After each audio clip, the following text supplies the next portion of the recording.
আসসালামু আলাইকুম। সবাইকে স্বাগত জানিয়ে শুরু করছি আমার আজকের রেসিপি। আসছে ঈদে শিরখুরমার রেসিপিটা এভাবে বানিয়ে দেখতে পারেন। এই রেসিপিটা এতটা ক্রিমি ও সুস্বাদু হয় যে আমি নিজের রান্নার ফ্যান হয়ে গেছি। আমি যখন এটা রান্না করেছিলাম আমার পরিবারের সবাই খেয়ে মুগ্ধ হয়ে গেছে, আর বারবার কিন্তু এটা রান্না করে খাওয়ানোর জন্য রিকোয়েস্ট আসছিল। তো আসছে ঈদে আপনারা নানা রকম ডেজার্টের পাশাপাশি কিন্তু এই শিরখুরমাটা রান্না করে নিতে পারেন, খেতে ভীষণ মজার হয়। তো রান্না করে নেওয়ার জন্য আমি প্রথমেই পাত্রে কিছুটা ঘি নিয়ে নিচ্ছি আর অপেক্ষা করছি ঘিটা মেল্ট হয়ে আসার জন্য। তো ঘিটা মেল্ট হয়ে আসার পর আমি এতে দিয়ে দিচ্ছি কুচি করে কেটে রাখা কাঠবাদাম, কাজু বাদাম, কিছু কিশমিশ, সেই সাথে আমি কিছু খুরমা খেজুর এরকম চিকন চিকন করে কেটে নিয়েছি। একটু শক্ত টাইপের খেজুর হলে ভালো হয়, বাট আমি যে খেজুরটা নিয়েছি সেটা কিন্তু কিছুটা নরম ছিল। তো যাই হোক, এগুলোকে অল্প আঁচে ঘিয়ের উপর ভেজে নিতে হবে, খুব বেশি আঁচে এটাকে ভেজে নেবেন না।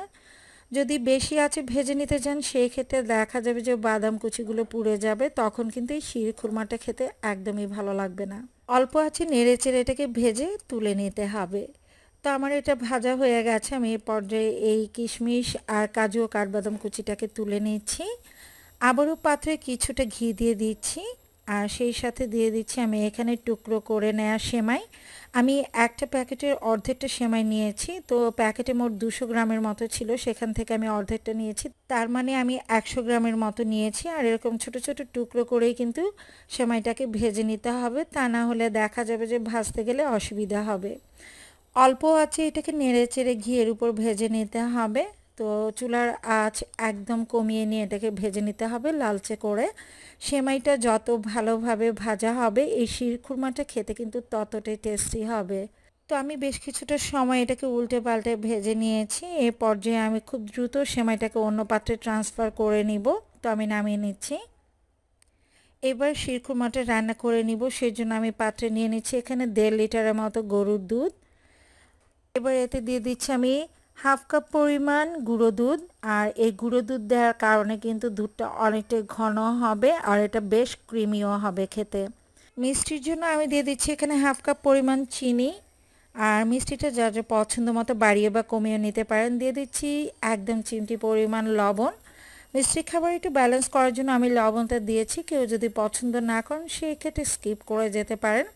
দিয়ে দিচ্ছি 4 টুকরো এলাচ, 2 টুকরো তেজপাতা। এবার চুলার আঁচ মিডিয়ামে রেখে আমি 7 থেকে 8 মিনিটের মতো জাল করে নিব। তো যদি শুধুমাত্র গরুর দুধ দিয়ে আপনারা এটা রান্না করেন সেই ক্ষেত্রে 2 লিটার গরুর দুধকে জাল করে আপনারা কিন্তু 1.5 লিটারের মতো করে নিতে পারেন। তো আজকে যেহেতু আমি এখানে কিছু গুঁড়ো দুধ ইউজ করেছি সেই ক্ষেত্রে এটা খুব বেশি সময় জাল করে নেওয়ার প্রয়োজন হবে না। আমি ঘড়ি ধরে 7 থেকে 8 মিনিটের মতো জাল করে নিয়েছি আর দুধটা কিন্তু অনেকটাই ঘন হয়ে গেছে।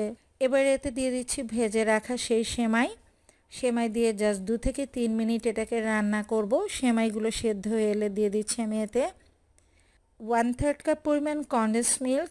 আর এই কনডেন্স মিল্ক দেওয়ার কারণে কিন্তু এই শিরখুরমাটা অনেক বেশি ক্রিমি হবে আর সুস্বাদু হবে। কিছুটা সময় জাল করে নিব, প্রায় মিনিট 2 জাল করে নিয়েছি। এবার এতে দিয়ে দিচ্ছি ভেজে রাখা বাদাম কুচি, সেই সাথে কিশমিশ। আরও 1 থেকে 2 মিনিটের মতো এটাকে জাল করে নিতে হবে। তো এটা অনেকটা কিন্তু ঘন হয়ে এসেছে, আর যখন আমরা নামিয়ে নিব তখন এই শিরখুরমাটা কিন্তু আরও অনেকটা ঘন হয়ে যাবে।